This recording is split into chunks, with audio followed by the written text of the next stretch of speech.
Hello, historian. I'm old. Can I sit? Thanks, you're a history. Can I sit next to you? Sure. Thanks. You've been on this boat before?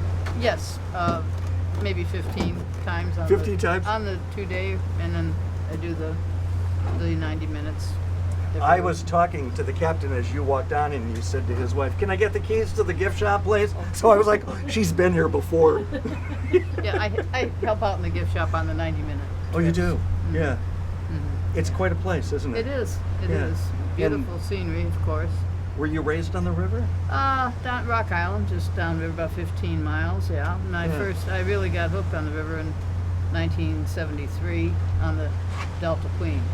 I took overnight steamboat, took 41 trips on her, and got all my river connections through that. I worked on a steamboat in New Orleans, the Natchez, in the gift shop there, in the dining. You took you took one of the 41 times? Yeah, the Delta Queen. She's an overnight steamboat. And where does she go from where to where? Well, the entire Mississippi River system, and I pretty much was everywhere. I taught, so I could only go on the summer trips. So there were a couple places they went in the fall that I couldn't go, like to Nashville and Chattanooga. You were a school teacher? Yes. Do you know, and not that you're going to die soon, but when you die, you'll go straight to heaven. Do you know that? You will. That's what happens to school teachers. Well, I certainly hope so. Yes, no, you will. I'm telling you the truth. I know. What did you teach?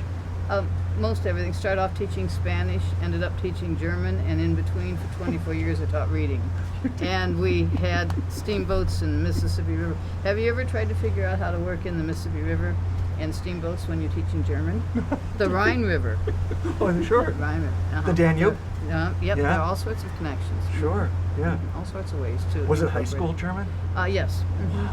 And I brought my kids over when the Delta Queen was in Davenport for shore stops. They didn't allow people on, but they let me bring my students over. You're not still teaching? Oh no.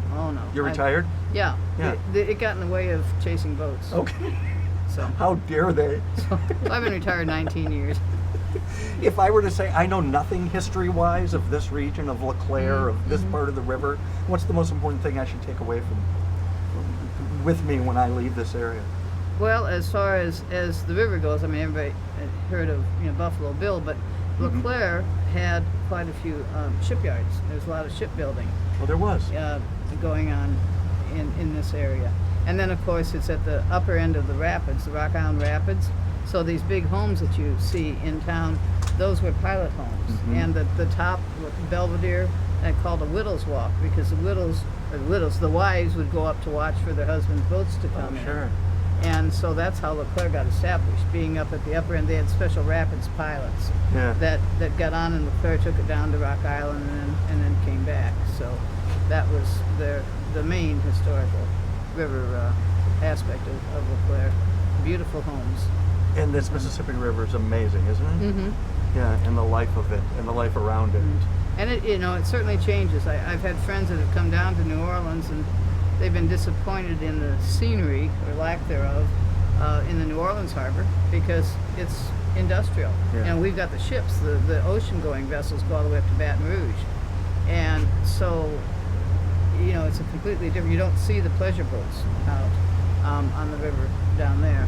So it's a completely different environment. And the hills stop, Cape Girardeau, Missouri, is about the last of the bluffs that you'll see on the Mississippi. So it changes as you go the entire length.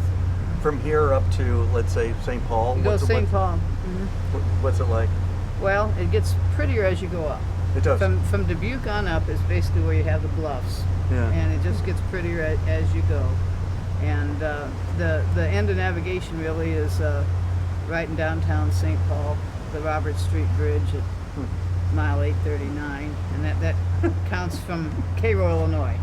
Cairo, Illinois is a dividing point. The lower Mississippi below that, upper Mississippi above, and they have the mile marks. And all of these locks you have to go through on the way up. Yes, 27. There are 27 locks to go through if you're going to St. Louis to St. Paul. Okay. Which was my favorite trip. And on the other side of St. Louis, there's none. Right. The last lock is just about 5 miles above St. Louis. Okay. Yeah.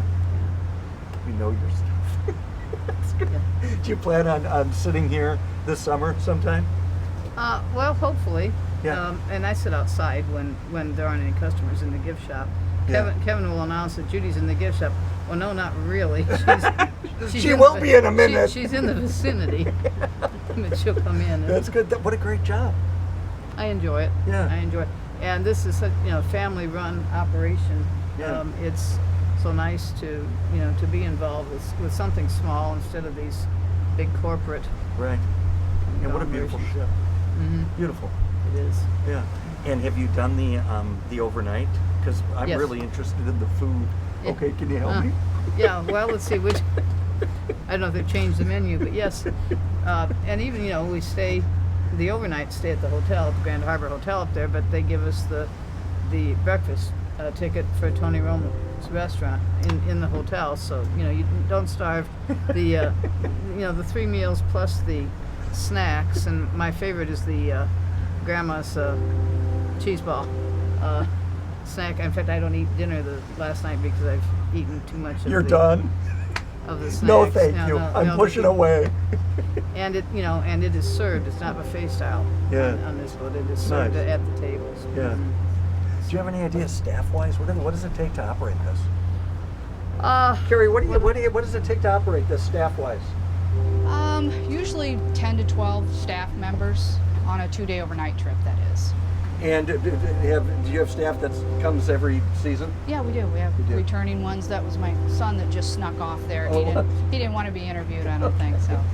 But Yeah. yeah, we get them returning, and a lot of them are from here, and then we have overnight accommodations for them up at the other end of the trip for them to stay. Thanks, you guys. Thanks, Miles. Appreciate your help.